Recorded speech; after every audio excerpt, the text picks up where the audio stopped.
केंद्रीय गृह मंत्री राजनाथ सिंह ने बढ़ती महंगाई पर कहा कि आलू और प्याज जैसे आवश्यक वस्तुओं का सीमित स्टॉक सुनिश्चित होना चाहिए। गृह मंत्री ने कहा कि जमाखोरी करने वालों के खिलाफ गुरुवार को 540 छापे मारे गए। गृह मंत्री ने कहा कि हम यूपीए सरकार द्वारा खस्ताहाल की गई अर्थव्यवस्था को फिर से पटरी पर लाने के लिए आश्वस्त हैं। हालांकि इसमें कुछ और समय लगेगा। चेन्नई इमारत हादसे में मृतकों की संख्या बढ़कर 60 पहुंच गई है। इस बीच तमिलनाडु की मुख्यमंत्री जे जयललिता ने हादसे की जांच के लिए न्यायमूर्ति सेवानिवृत्त आर रघुपति की अध्यक्षता में एक सदस्यीय आयोग के गठन का आदेश दिया है। उधर शहरी विकास मंत्री वेंकैया नायडू ने लापरवाही के चलते ऐसी घटना होने पर अधिकारियों को जिम्मेदार ठहराने के लिए कानूनी प्रावधान का समर्थन किया है। गुजरात में दर्ज बलात्कार के एक मामले में उच्चतम न्यायालय ने आसाराम बापू को जमानत देने से इनकार कर दिया है और उनसे उच्च न्यायालय जाने को कहा है। उच्चतम न्यायालय ने आसाराम के खिलाफ राजस्थान में दर्ज बलात्कार के एक अन्य मामले में उनके जमानत के आग्रह पर सुनवाई करने पर सहमति जताई और राज्य सरकार को नोटिस जारी किया है। उच्चतम न्यायालय ने BSES यमुना प्राइवेट लिमिटेड को निर्देश दिया है कि वह विद्युत उत्पादन करने वाली इकाइयों के अपने बकाया बिलों को 15 जुलाई तक निपटाए।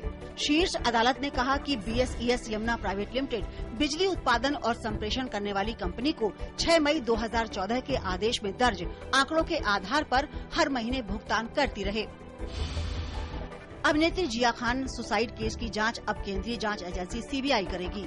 बम्बई हाई कोर्ट ने गुरुवार को मामले की सुनवाई के दौरान CBI जांच का आदेश दिया। गौरतलब है कि जिया खान की मां राबिया खान ने बम्बई हाई कोर्ट में याचिका दायर कर इस केस की CBI जांच की मांग की थी।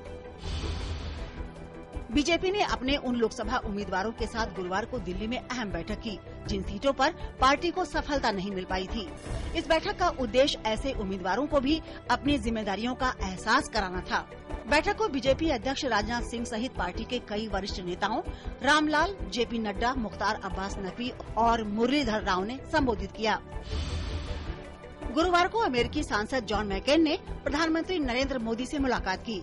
उन्होंने प्रधानमंत्री मोदी को उनके सभी कार्यों में सफलता की कामना की और कहा कि पूरा अमेरिका उनके गतिशील नेतृत्व में भारत में आर्थिक और चौतरफा विकास की दिशा में नई गति की उम्मीद करता है। उन्होंने यह भी बताया कि भारत अमेरिकी रणनीति साझेदारी को जीवंत करने के लिए अमेरिकी भारत के प्रधानमंत्री नरेंद्र मोदी और उनकी सरकार के साथ काम करने को काफी उत्सुक है। प्रधानमंत्री मोदी ने भी रणनीति साझेदारी को गहरा और विस्तार देने की इच्छा जताते हुए कहा कि इस संबंध का आधार साझा मूल्य और हित, एक दूसरे की चिंताओं के प्रति संवेदनशीलता और द्विपक्षीय संबंधों का सही मायने में विकास होना है। लगातार 4 दिनों की तेजी के बाद गुरुवार को बाजार में कमजोरी देखी गई। सेंसेक्स 17 अंक गिरकर 25,824 और निफ्टी 10 अंक गिरकर 7,715 पर बंद हुए। मिड कैप और स्मॉल कैप शेयर भी फिसले। हालांकि कारोबार के शुरुआत में तकनीकी खामी के कारण 3 घंटे कारोबार रुका रहा।